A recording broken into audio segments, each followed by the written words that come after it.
On the enigmatic night of October 5th in the year 539 BC, an event of historical proportions shook the foundations of the ancient world. The grand capital of the Neo-Babylonian Empire, a bastion of power and wealth, experienced a dramatic and unprecedented change of hands. This night marked a decisive turning point in history, as the combined forces of Media and Persia, led by the cunning and visionary Persian king, Cyrus the Great, achieved what many deemed impossible: the conquest of Babylon. The strategy employed by Cyrus to infiltrate the city was of unmatched ingenuity, demonstrating not only his military prowess but also his profound understanding of engineering and diplomacy. However, what adds a layer of astonishment to this military feat is the fact that the Bible, centuries before these events took place, had prophesied the fall of Babylon. This prophetic aspect is fascinating, as it points to Cyrus the Great as anointed by God, an instrument of divine purposes far greater than earthly ambitions. This biblical narrative not only captures the historical significance of the conquest but also invites deeper reflection on sovereignty and divine intentions in the course of human history. Welcome, dear listeners and followers of our channel, to this profound and enriching biblical study on Cyrus the Great, the emblematic king who, with his audacity and leadership, managed to conquer Babylon, thereby altering the course of history. Today, we invite you to embark on an intellectual and spiritual adventure, exploring the vital lessons that the life and legacy of Cyrus the Great can teach us. Before we proceed, we remind you to subscribe to our channel and activate notifications, ensuring that you do not miss any of our future videos, full of wisdom and learning. Cyrus the Great, also known as Cyrus the Great, clearly distinguishes himself from his predecessor Cyrus I, marking his birth between the years 600 and 576 BC in Anshan, which is part of Iran today. He was the founder of the vast Persian or Achaemenid Empire, which emerged as the dominant superpower of its time until its eventual downfall against Alexander the Great in 331 BC. Following his victory over the Babylonian Empire, Cyrus proclaimed himself with a series of majestic titles: King of the World, Great Sovereign, Legitimate Monarch, King of Babylon, King of Sumer and Akkad, and King of the Four Corners of the Earth, demonstrating not only his military might but also his ability to rule over a diversity of peoples and cultures. This distinguished monarch, son of Cyrus I and grandson of Cyrus I, came from the illustrious royal family of the Achaemenids, whose lineage traces back to Teispes, consolidating a legacy of royalty that endured through the generations. Although the early years of Cyrus II's life are shrouded in mystery and legendary accounts, thanks in part to the writings of Herodotus and Ctesias, his rise to power is a story of audacity and strategy. Succeeding his father in 559 BC, Cyrus quickly rebelled against his maternal grandfather, Astyages, king of the Medes, overthrowing him with the help of the general Harpagus and uniting Medes and Persians under his command. This act not only demonstrates his military prowess and leadership but also his political vision, as he chose to spare Astyages and foster the integration of Medes and Persians, establishing a precedent of tolerance and cooperation that would characterize his reign.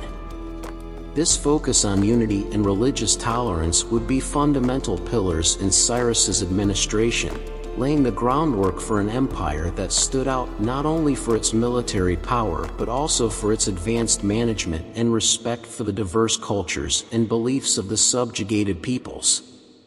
The history of Cyrus the Great invites us to reflect on the importance of vision, tolerance, and the ability to lead with wisdom and justice, teachings that remain relevant in our contemporary world.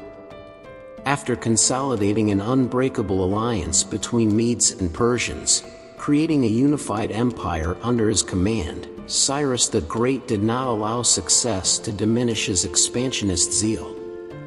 His geopolitical vision led him to set his sights on a new horizon, the kingdom of Lydia, ruled by the powerful King Croesus, who also had family ties to the deposed Astyages by marriage. This family connection did not mitigate Cyrus's determination. On the contrary, it intensified his strategy to ensure the expansion of his already vast empire. The campaign against Lydia was challenging, encountering staunch resistance from its inhabitants and its leader, Croesus. However, the military skill and strategic cunning of the Medo-Persian armies ultimately prevailed, subjugating the kingdom of Lydia and its capital Sardis to their dominion. This triumph not only meant territorial expansion but also a considerable increase in wealth and resources for Cyrus's empire, as Lydia was known for its opulence and for being one of the first places to mint coins. With Anatolia firmly under his control, Cyrus turned his attention to an even more ambitious goal, the Neo-Babylonian Empire. By the year 539 BC, the political landscape of the Near East was almost entirely dominated by the Medo-Persians. Preparing for what would be one of his most legendary conquests, Cyrus and his army marched towards Babylon, an empire that, although in decline since the time of its former glory under Nebuchadnezzar II, remained a bastion of power and influence. The Babylon of that time was far from the superpower it had once been, ruled by Nabonidus, a king whose unpopularity among his people was palpable. The prospect of a regime change was welcomed by many of his subjects. Cyrus's strategy focused not only on military conquest but also on winning the support of the local population, thus facilitating the fall of the Babylonian cities one after another before the Persian advance. The capital, Babylon, known for its immense fortress, its impenetrable walls, and its strategic location next to the Euphrates River, presented a unique challenge.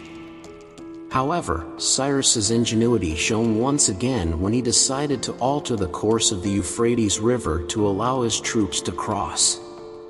According to Herodotus, this tactical move, combined with a feast held by the Babylonians that lowered their guard, allowed the Persians almost unhindered entry into the city. This conquest not only marked the end of the Neo-Babylonian Empire, but also reaffirmed the supremacy of Cyrus the Great as one of the most prominent military and political leaders of antiquity. What is astonishing about this episode, and what resonates to this day, is how it intertwines with biblical prophecies. Approximately 200 years earlier, the prophet Isaiah had specifically named Cyrus, predicting that he would conquer Babylon. Isaiah 13:19 and the following verses describe the fall of Babylon with astonishing accuracy, highlighting the power of prophetic word and its fulfillment in history. This prophetic aspect intertwines with the narrative of the liberation of the Jews, who had been taken into exile by Babylon. The prophecy that after 70 years of exile, God would punish the king of Babylon and liberate his people was fulfilled with Cyrus's ascension. This event not only changed the fate of Babylon and the Jews but also established Cyrus as an instrument of divine will, anointed who despite not being Israelite, played a crucial role in the history of the Jewish people and in the fulfillment of biblical prophecies. The history of Cyrus the Great and its relationship with biblical prophecies invites us to reflect on the intersection of faith, politics, and history. It reminds us of the power of faith and prophecy and how these elements can mysteriously and surprisingly guide and shape world events. The figure of Cyrus, therefore, transcends its historical context, becoming a symbol of how divine intentions manifest through human actions, even in those who may seem unlikely bearers of divine will.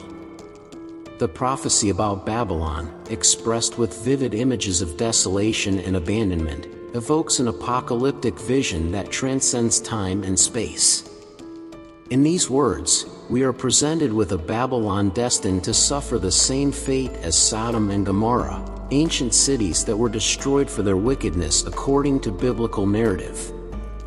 This prophecy suggests that Babylon, once a center of power and civilization, would be abandoned forever, transforming into a place where only desert creatures would find refuge.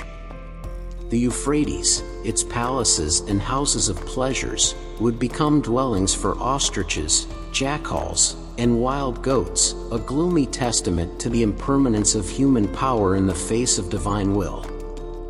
This desolate scenario finds an echo in the real history of Babylon, which, despite thriving under the rule of successive empires such as the Persian, Greek, and Seleucid, eventually declined. Babylon's abandonment was accelerated with the arrival of Muslim invasions around the year 650 AD, culminating in its disappearance under the desert sands. The precision with which this prophecy was fulfilled is a testimony to the prophetic power of the scriptures, as recounted in the book of Isaiah, where not only the fall of Babylon is predicted but also the crucial role of Cyrus the Great in biblical history. Isaiah chapter 44, verses 26 to 28, highlights this role of Cyrus, naming him directly as the instrument through which God would carry out his plans for Jerusalem and his people. This specific mention of Cyrus, about 200 years before his birth, is notable for several reasons. First, it serves to authenticate the prophecy when Cyrus eventually emerges on the historical scene, dispelling any doubt about the identity of the Persian leader mentioned by Isaiah. Second, Cyrus's role in the decree allowing the Jews to return to their homeland demonstrates the significance of his mention by name, underscoring his divinely ordained role in the restoration of Israel. Finally, the accuracy of this prophecy reinforces the credibility of the scriptures, laying the groundwork for the acceptance of future prophecies, including the most transcendent of all, the coming of the Messiah. The narrative of Cyrus, diverting the Euphrates to conquer Babylon, confirmed by ancient historians like Herodotus and Xenophon, illustrates the intersection of divine action and human initiative. This story not only reflects the literal fulfillment of prophecy but also symbolizes God's ability to use even pagan leaders as instruments of his will. Unlike other monarchs used to punish Israel, Cyrus is called "my shepherd" by God, highlighting his unique role as the liberator of the Jews from the Babylonian exile. Cyrus's distinction as "my shepherd" and the fulfillment of his divine mission to rebuild Jerusalem and the Temple underscore a fundamental truth: God operates through history, guiding events according to his purpose and promise. The liberation of the Israelites, their return to their land, and the reconstruction of the Temple not only fulfilled biblical prophecy but also reaffirmed Israel's faith in divine providence and sovereignty. This interaction between prophecy, history, and faith invites us to reflect on the nature of divine providence and the role of individuals within the divine plan. Cyrus the Great, through his edict in support of the Jews, becomes an example of how God's grace can manifest through human actions, even from those outside the Jewish or Christian faith. The reason behind the edict issued by Cyrus to restore the Israelites and provide them unconditional assistance was deeply moving. This act was not simply a political decision but was rooted in a profound personal discovery for Cyrus. While wandering the halls of the majestic royal palace of Babylon, Cyrus stumbled upon an ancient book of prophecies, the Book of Isaiah. This text, written nearly 2 centuries before Cyrus's birth, contained a startling prediction that he, Cyrus, would be the instrument of Israel's liberation long before his arrival in the world. Imagine Cyrus's surprise and awe at finding his own name and future actions recorded in a sacred text that had been written centuries before his birth. This must have been not only a moment of reflection but also a spiritual awakening for Cyrus. Before this encounter, Cyrus might have attributed his success and might in conquering Babylon solely to his own cunning and military prowess. However, the revelation of biblical prophecies led him to a deeper understanding, that his victory was not merely a product of his own strength, but was allowed and guided by the same God prophesied in the Holy Scriptures. This transformative revelation touched Cyrus's heart and led him to recognize God's hand in his life and the events surrounding him. He realized that his success as a conqueror was not merely a human achievement but was imbued with a divine purpose. This understanding led him to adopt a stance of humility and gratitude towards God, acknowledging his role as an instrument in the hands of divinity. With this new perspective, Cyrus was compelled to take concrete steps to fulfill the divine purpose revealed in the prophecies. Thus, he issued an edict for the restoration of the Israelites and the reconstruction of the Temple in Jerusalem. This edict was not only an act of political generosity but a tangible manifestation of Cyrus's faith and devotion to the God prophesied in the Holy Scriptures. Cyrus's words, recorded in the book of Ezra, chapter 1, verses 1 to 5, reflect his commitment to the divine plan. Thus says Cyrus, king of Persia, "The Lord, the God of heaven, has given me all the kingdoms of the earth, and he has charged me to build him a house at Jerusalem, which is in Judah. Whoever is among you of all his people, may his God be with him, and let him go up to Jerusalem, which is in Judah, and rebuild the house of the Lord, the God of Israel. He is the God who is in Jerusalem. And let each survivor, in whatever place he sojourns, be assisted by the men of his place with silver and gold, with goods and with beasts, besides freewill offerings for the house of God that is in Jerusalem." Additionally, Cyrus instructed the people to contribute gold, silver, and other valuable resources for the temple's reconstruction. He also ordered the return of the temple articles that had been confiscated by Babylon, thus marking the beginning of the safe return of the Israelites to their land and the restoration of their religious worship.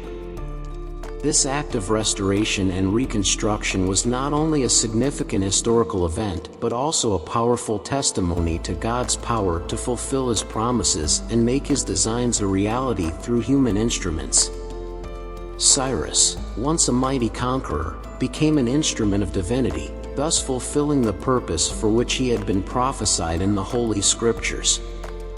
It is important to note that from a Christian perspective, Cyrus's example reminds us of the importance of recognizing God's hand in our lives and submitting to his will.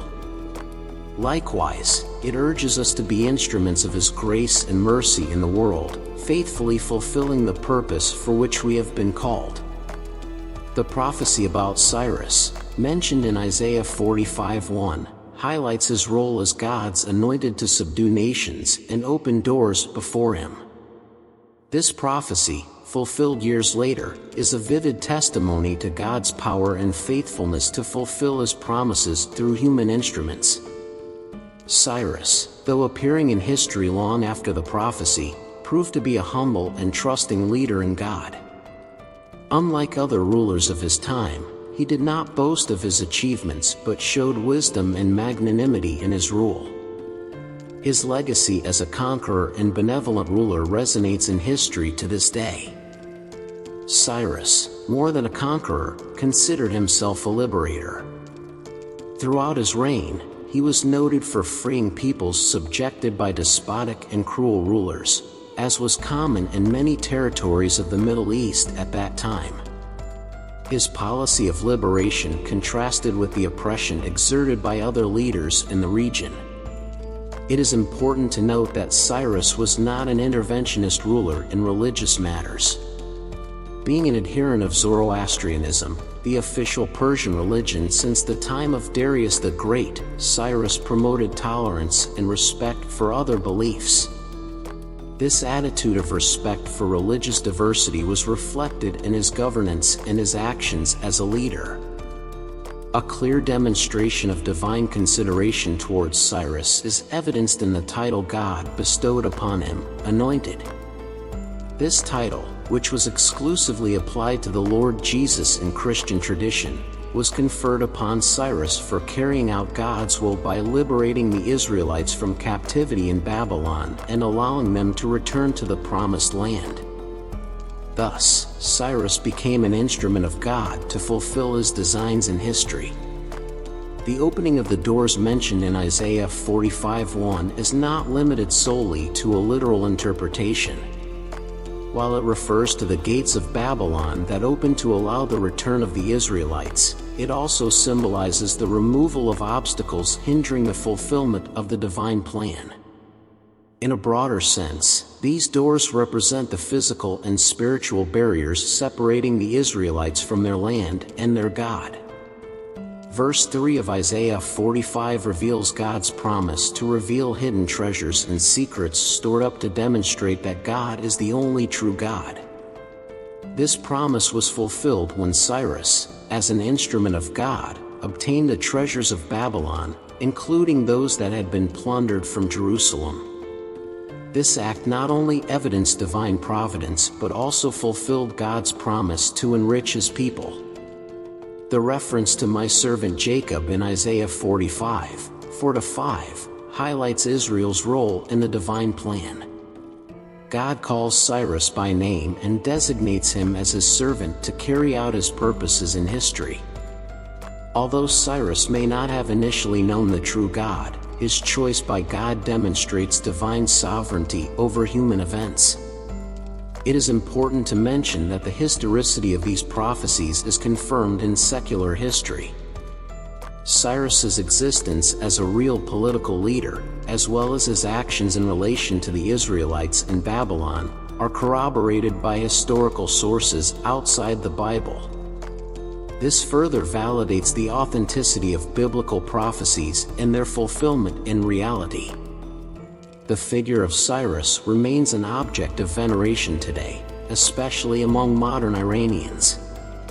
His tomb, located in Pasargadi, Iran, is a pilgrimage site for millions of people. Additionally, Cyrus's cylinder, with its famous proclamation of human rights, has been considered one of the earliest documents advocating for the rights and freedom of peoples. In summary, Cyrus's role as God's instrument to fulfill his designs in history is a powerful testimony to divine providence and God's faithfulness to his people. His legacy as a liberator and just ruler remains relevant today and reminds us of the importance of recognizing God's hand in human affairs. And thus, we come to the end of this presentation. Thank you for being part of our channel, a space where we seek to share wisdom and reflections on faith. I send you warm regards and a heartfelt embrace. Until next time, may God bless you.